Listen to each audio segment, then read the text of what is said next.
नमस्कार, स्वागत है आप सभी का सुजस सारांश की इस क्लास में। इस क्लास में हम पढ़ते हैं राजस्थान का करंट अफेयर्स, जिसका आधार होता है राजस्थान सरकार की सुजस पत्रिका। शुरुआत करते हैं हेडलाइंस के साथ। सबसे पहली जानकारी, विकसित राजस्थान 2047 नगरीय निकायों की कार्यशाला, जिसमें राज्य सरकार का पहला साल बिजली पानी के लिए समर्पित। राज्य सरकार ने ऐसा कहा और राज्य सरकार के प्रतिनिधि के तौर पर मुख्यमंत्री ने ये सब बातें कही हैं। अगली जानकारी है, राइजिंग राजस्थान से प्रदेश में नए विकास का उदय होगा। हमने कल की क्लास में भी देखा कि राइजिंग राजस्थान इन्वेस्टमेंट समिट नाम से एक सम्मेलन, एक कार्यक्रम का आयोजन राजस्थान में किया जाना प्रस्तावित है, जिसके लिए तिथि है 9 से लेकर 11 दिसंबर 2024, यानी कि ये 3 दिन का एक सम्मेलन आयोजित किया जाने वाला है। राजस्थान के जयपुर में इसका आयोजन होगा, जिसका उद्देश्य है राजस्थान में ज्यादा से ज्यादा निवेश को आकर्षित करना। अगली जानकारी पीएम कुसुम योजना से संबंधित है, जिसमें कहा गया है कि पीएम कुसुम योजना के कंपोनेंट बी के तहत सौर ऊर्जा पंप संयंत्र लगाने के लिए किसानों को कुल 60% तक अनुदान मिलेगा। अब इसमें आधी राशि केंद्र सरकार के द्वारा और आधी राशि राज्य सरकार के द्वारा दी जाएगी। अब पीएम कुसुम योजना क्या है, इसको तो हम पहले कई बार पढ़ चुके हैं। आज हम इस चीज को देखेंगे कि सौर ऊर्जा पंप संयंत्र लगाने के लिए किसानों को और क्या क्या सहायता दी जा रही है। अगली जानकारी, राजस्थान लोक सेवा आयोग से जहां संस्कृत शिक्षा विभाग सहायक आचार्य प्रतियोगी परीक्षा, जो कि 8 से लेकर 29 सितंबर तक होगी, इसके लिए तिथियां यहां दी गई हैं। कॉलेज शिक्षा विभाग सहायक आचार्य भर्ती के लिए साक्षात्कार शुरू हो चुके हैं, 28 और 29 अगस्त को होंगे। हनुमानगढ़ में एक अभियान चलाया गया है नशा मुक्ति के लिए, जिसमें मानस सखियां महिलाओं को जागरूक करेंगी। कुछ महिलाओं को नियुक्त किया गया है और उनको नाम दिया गया मानस सखी। ये मानस सखी बाकी अन्य घरों में जाकर डोर टू डोर कैंपेन करके, यानी कि घर घर पहुंचकर नशे के विरुद्ध जागरूकता समाज में पैदा करेंगे। अगली जानकारी है, प्रकृति बचाने के लिए बदलाव स्वयं से करें शुरुआत, मुख्यमंत्री ने कहा। साथ ही जानकारी दी है कि एक पेड़ मां के नाम अभियान, इसमें भागीदार बने। ये केंद्र सरकार का एक कार्यक्रम है, केंद्र सरकार ने शुरू किया पर्यावरण संरक्षण के लिए, जिसका नाम है एक पेड़ मां के नाम अभियान। अब पर्यावरण संरक्षण के लिए अलग अलग तरह के प्रयास किए जा रहे हैं। उन्हीं में एक साइकिल रैली, जिसको कहा गया साइक्लोथॉन, इसको हरी झंडी दिखाकर मुख्यमंत्री ने रवाना किया। अगली जानकारी एक न्यूज चैनल को दिए गए इंटरव्यू से है, जिसका नाम रखा गया है नमन उनको, a tribute to the real heroes. ये एक कार्यक्रम था, राजस्थान के मुख्यमंत्री ने इस कार्यक्रम में भाग लिया। ये एक चैनल को दिया गया इंटरव्यू है और यहाँ ये बातें बताई कि सैनिक कल्याण के लिए प्रदेश सरकार क्या क्या काम कर रही है। जैसे कुछ काम यहाँ लिखे हुए हैं कि यहाँ दूसरे विश्व युद्ध में जो भाग लेने वाले सैनिक थे और उनकी जो वीरांगनाएं हैं, इनकी मासिक पेंशन राशि को अब 10,000 रुपए से बढ़ाकर 15,000 रुपए कर दिया गया है। जैसे जयपुर में एक सैनिक कल्याण भवन बनाया जा रहा है, जिसका बजट रखा गया है 20 करोड़ रुपए। इसके लिए राज्य सरकार ने भूमि आवंटित कर दी है। जैसे बताया गया है कि अग्निवीर जो युवा है, अग्निपथ योजना के माध्यम से जब सेना से वो वापस आएंगे, उनको राज्य में पुलिस में, आरएसी में, जेल प्रहरी में और वन रक्षक के रूप में उनको प्राथमिकता दी जाएगी, उनको नियुक्तियां दी जाएंगी। अगली जानकारी, प्रदेश में ई बस सेवाओं का शीघ्र संचालन होगा, मुख्यमंत्री ने कहा है। केंद्र सरकार की भी एक योजना है पीएम ई बस सेवा, जिसके तहत भी प्रदेश को बसें दी जाएंगी। इसके बाद भीलवाड़ा जिले के नवाचार, जिसका नाम है नेत्र ज्योति अभियान, उससे संबंधित एक जानकारी है। पहले ये जिला स्तर पर शुरू हुआ भीलवाड़ा में, अब ये ब्लॉक स्तर तक पहुंचा है कार्यक्रम, जिसमें राजकीय विद्यालयों में पढ़ने वाले कक्षा 1 से 12 तक के जो विद्यार्थी हैं, उनकी आंखों की निःशुल्क जांच की जाती है। साथ ही अगर उनको कुछ सलाह देनी है आंखों की देखभाल से संबंधित, वो सलाह दी जाती है। और इसके अलावा अगर जरूरत महसूस होती है तो उनको निःशुल्क चश्मा भी दिया जा रहा है। अभियान का नाम है नेत्र ज्योति अभियान।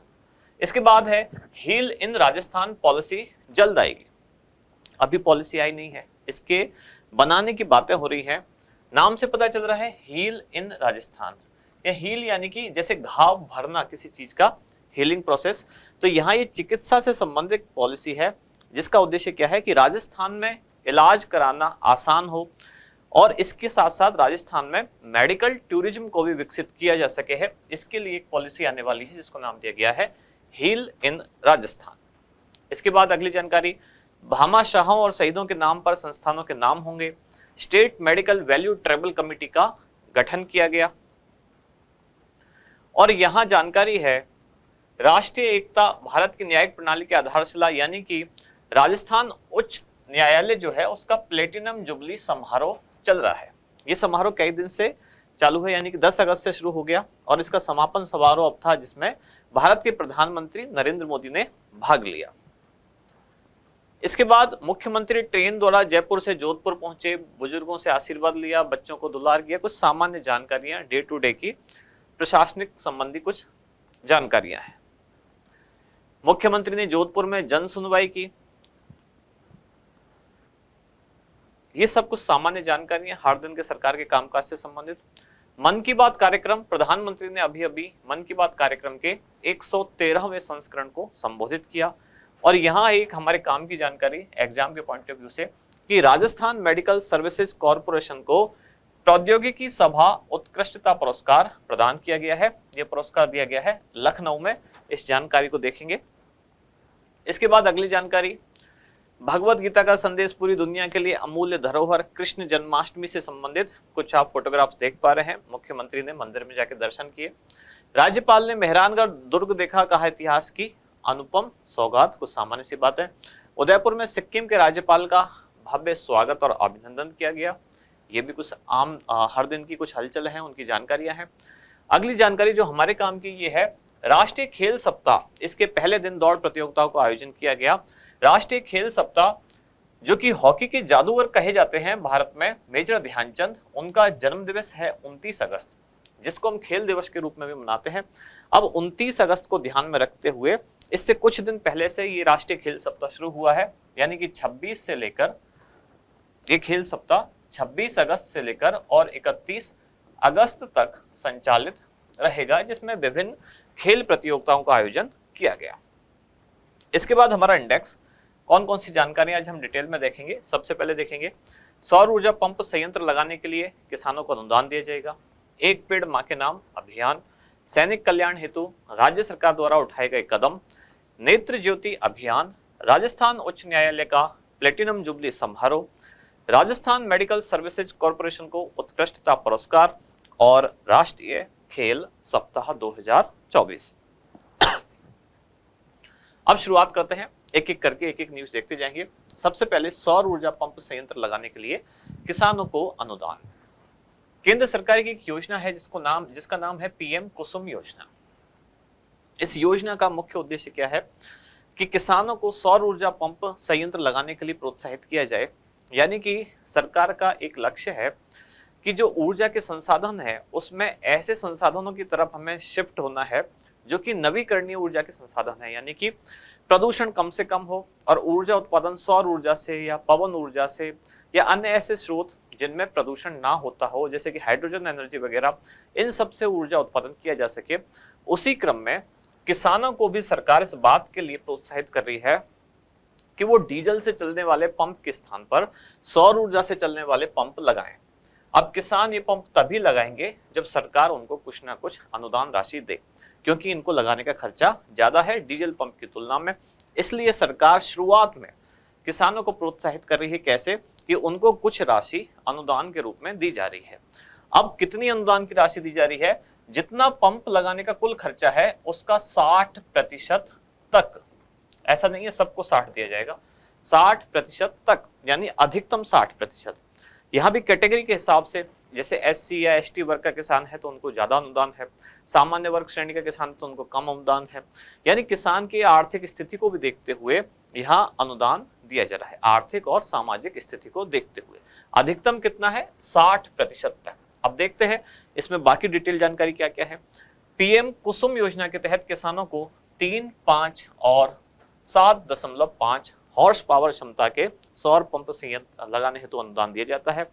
कुल अनुदान राशि कितनी है? 60% तक, जिसमें से आधा भाग यानी 30% केंद्रीय मद द्वारा और आधा भाग राज्य सरकार द्वारा दिया जाता है। अनुसूचित जाति और अनुसूचित जनजाति यानी कि एससी और एसटी के जो किसान हैं उनको राज्य के खजाने से या राज्य मद से 45,000 रुपए का अतिरिक्त अनुदान भी दिया जा रहा है। पंप संयंत्र की कुल राशि का 40% ही किसान को वहन करना है, यानी कि 60% अनुदान है, तो बाकी बचा 40% ये किसान को वहन करना है। और किसान अपनी हिस्सा राशि का 30% तक बैंक से ऋण प्राप्त कर सकते हैं, यानी किसान को जो 40% वहन करना है उसका भी वो 30% बैंक से कर्जा ले सकता है। पीएम कुसुम योजना के तहत वर्ष 2023-24 के लिए राज्य के जितने भी जिले हैं, इन समस्त जिलों में कुल 1 लाख सौर ऊर्जा पंप संयंत्र स्थापित करने का लक्ष्य तय किया गया है। इसमें से सबसे ज्यादा 15,000 जयपुर जिले को, इसके बाद 13,000 श्री गंगानगर जिले को, 8,190 चूरू जिले को और 7,000 सौर ऊर्जा पंप संयंत्र का लक्ष्य दिया गया है हनुमानगढ़ और बीकानेर जिले को। अब इसके लिए राज किसान साथी पोर्टल या फिर ई मित्र के माध्यम से या फिर किसान स्वयं भी SSOID के माध्यम से आवेदन कर सकता है। अनुदान राशि का भुगतान किया जाएगा उद्यान विभाग द्वारा, किसको? संबंधित आपूर्तिकर्ता जो फर्म है उसको। इसके बाद अगली जानकारी है एक पेड़ मां के नाम अभियान। ये भारत के प्रधानमंत्री श्री नरेंद्र मोदी ने पीपल का पेड़ लगाकर अभियान शुरू किया 5 जून 2024 को, जिस दिन होता है विश्व पर्यावरण दिवस, और नई दिल्ली के बुद्ध जयंती पार्क से इस अभियान की शुरुआत की गई। यानी केंद्र सरकार ने अभियान शुरू कर दिया 5 जून को, लेकिन राज्य में अभियान शुरू हुआ था 23 जून 2024 को। प्रधानमंत्री ने पीपल का पेड़ लगाया और राज्य में मुख्यमंत्री ने बेल का पेड़ लगाकर इस अभियान की शुरुआत की। अगली जानकारी है सैनिक कल्याण के लिए राज्य सरकार द्वारा उठाए गए विभिन्न कदम। तो सबसे पहला, दूसरे विश्व युद्ध में जो भाग लेने वाले सैनिक और उनकी वीरांगना है, इनको मासिक पेंशन राशि पहले 10,000 रुपए दी जाती थी, जिसको बढ़ाकर कर दिया गया है 15,000 रुपए। साथ ही एक वेब पोर्टल शुरू किया है। सैनिक कल्याण विभाग के जितने भी काम है वो सब ऑटोमेटिक होने लगे, उनके ऑटोमेशन के लिए एक वेब पोर्टल शुरू किया है।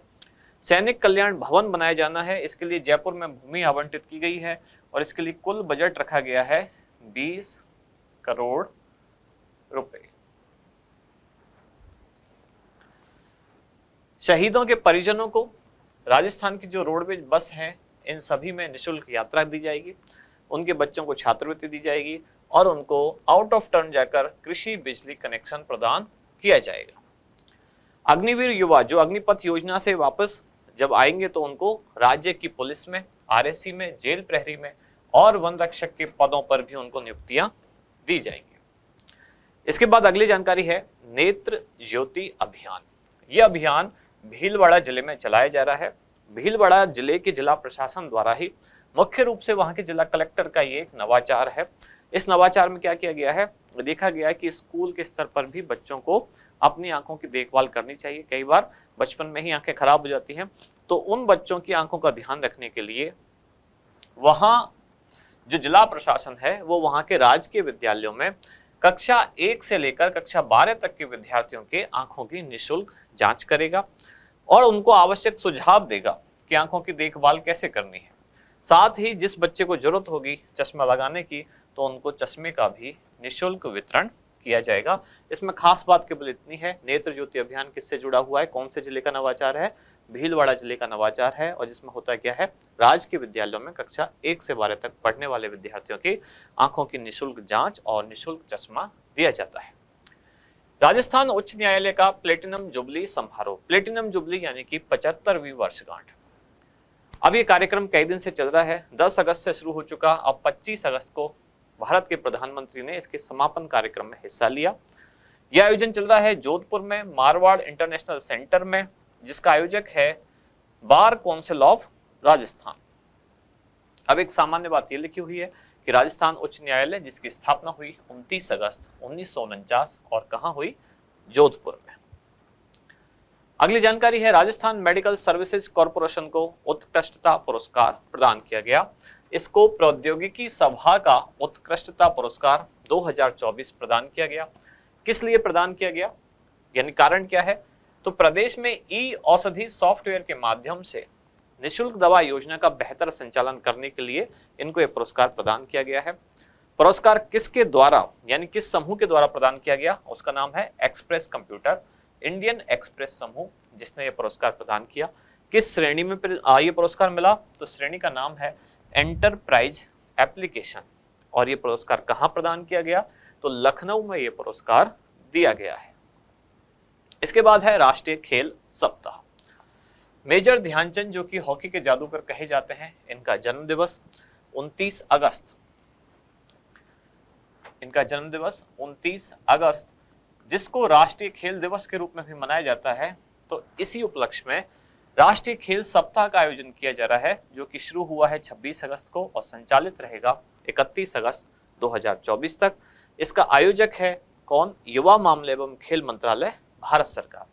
अब यहाँ राष्ट्रीय लिखा हुआ है, यानी भारत सरकार का ये कार्यक्रम है, ये राज्य सरकार का कार्यक्रम नहीं है। तो पूरे देश भर के विद्यालयों में, कॉलेज में, उनमें अलग अलग तरह की खेल प्रतियोगिताओं का आयोजन किया जाएगा। कब से कब? 26 से लेकर 31 अगस्त 2024। फिर अंत में हम देखते हैं अभ्यास प्रश्न। आज का अभ्यास प्रश्न क्या है? पीएम कुसुम योजना के कंपोनेंट बी के तहत प्रदेश के किसानों को सौर पंप लगवाने पर कुल कितने प्रतिशत राशि अनुदान के रूप में प्रदान की जाती है? आपके ऑप्शन है 25, 50, 60 या फिर 75। क्या होगा इसका सही उत्तर? वो आप बताएं कमेंट्स में। अब मिलते हैं कल अगली न्यूज के साथ अगली क्लास में। धन्यवाद।